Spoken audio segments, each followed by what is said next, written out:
बरादरी में इतना गुस्सा क्यों पाया जाता है रजब भट्ट को लेके?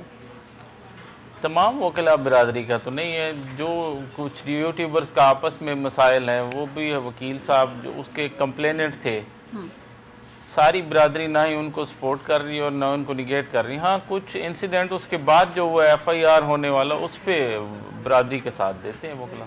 नहीं, जैसे कि रजब भट्ट की एक वीडियो वायरल हुई जिसपे कहा जाता है कि इस वीडियो की वजह से ही तशद्दुद का निशाना बनाया गया, कि वकला हजरात जो हैं मेरा कुछ नहीं कर सकते। इस तरह की एक वीडियो जो है वो वायरल हुई थी उनकी, उसके बाद ही उनको मारपीट का निशाना बनाया गया।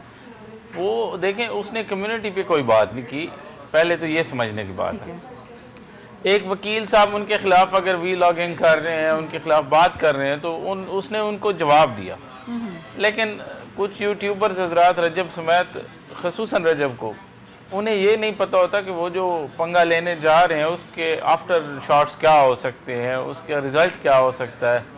तो वो इस चीज़ से बेखबर होते हैं। जब फिर वो होता है मसाइल, या तो उन्हें सिर्फ खबरों की लाइमलाइट में रहने का शौक़ होता है, शायद ये भी एक वजह हो सकती है कि व्यूज़ के चक्कर में कुछ ऐसी हरकतें की जाएं। मेरे ख्याल में रजब को इसके कॉन्सिक्वेंसेस का पता नहीं था कि किस कम्युनिटी से उसका वास्ता पड़ रहा है, ये वो किस से पंगा ले। क्या